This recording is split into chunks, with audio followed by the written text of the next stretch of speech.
is recognized. Mr. Ellison. Mr. Speaker, I yield myself as much time as I may consume. The gentleman is recognized for as much time as he wishes to use.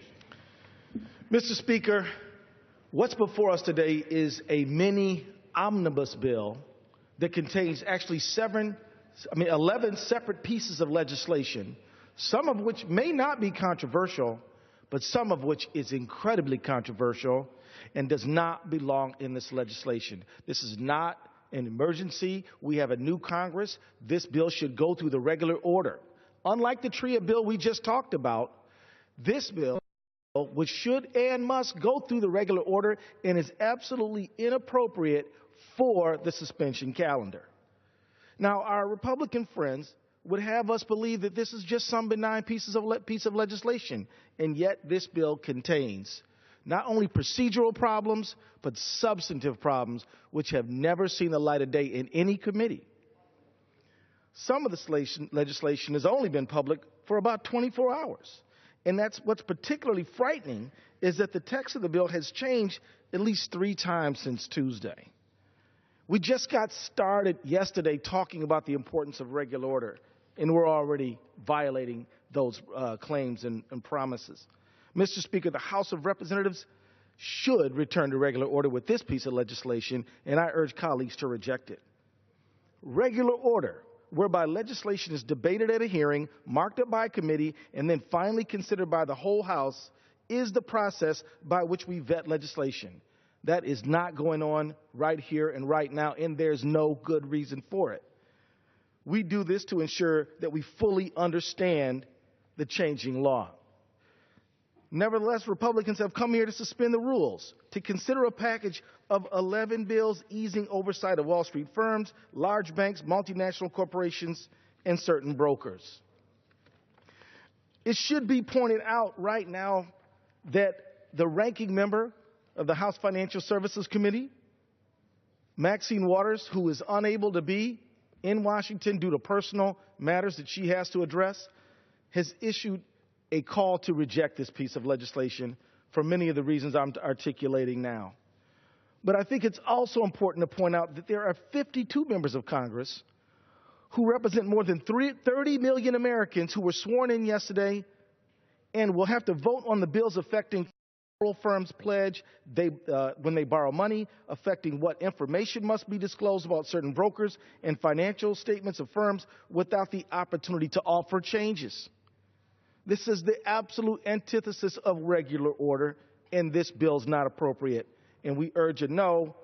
But I'd like to talk a little bit about specific reasons why this bill is bad.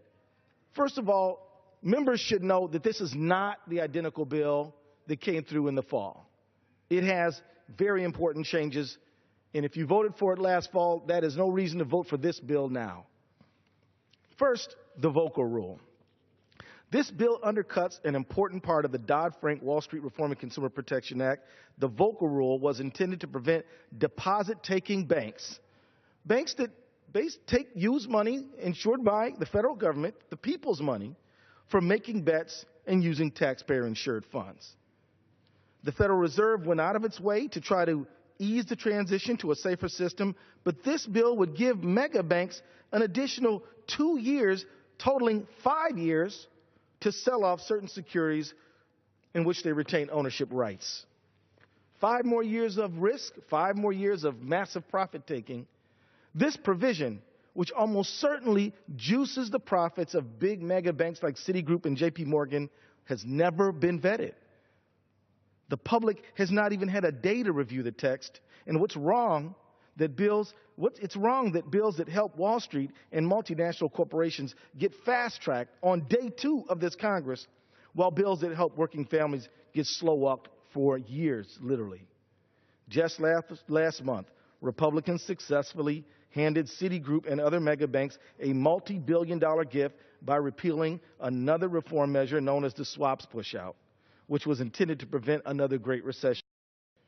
The repeal of that provision allowed the mega banks continue to borrow money from the Federal Reserve lending window, currently at about 0% interest, to finance their risky derivatives.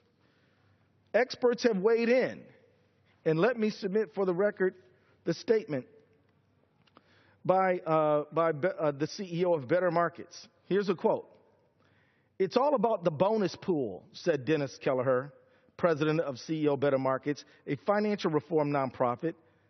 "The attack on the Volcker rule has been nonstop because proprietary trading is about big-time bets that result in big-time bonuses.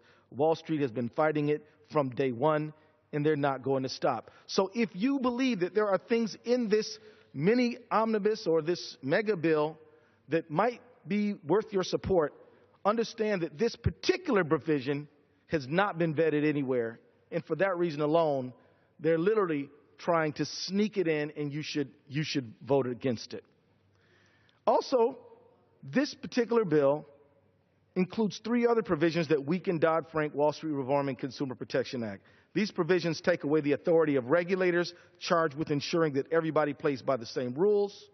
So if at some point in the future we find out that our financial system is threatened, our regulators will be unable to take decisive action to fix the problems that they can fix today. After witnessing the effect that one type of derivative, the credit default swap, had in spreading losses from the subprime mortgage market around the world, I'd like to know why our first order of business in this Congress is to roll back financial reforms that this Congress deliberated on and passed over an 18-month period following the 2008 financial crisis. This bill undermines investor protection. It includes 3 provisions that have the potential to leave investors worse off than they are today.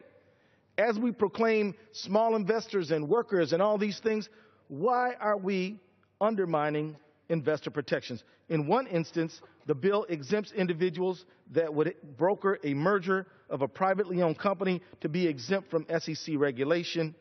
Since this legislation passed in the previous Congress, the SEC has taken action to make this unnecessary. However, if we pass this bill today, we will undermine a few basic investor protections the SEC has retained. For example, the SEC determined that bad actors such as convicted securities fraudsters should not be able to take advantage of a carve-out. However, by voting yes, you're saying that it's okay for people convicted of fraud to sell other things, like franchises or the restaurant down the street. Another provision would allow 75% of all public companies to no longer report on their financial statements in computer-readable formats. When everything is online today and investors rely on computers to crunch the financials of various companies, this bill comes across as a huge step backwards. Let me say that my colleagues want to address this bill, and I think it's important that they do. So at this point, I'm going to urge a no vote and reserve the balance of my time. The gentleman from Minnesota reserves his time. The gentleman from Pennsylvania.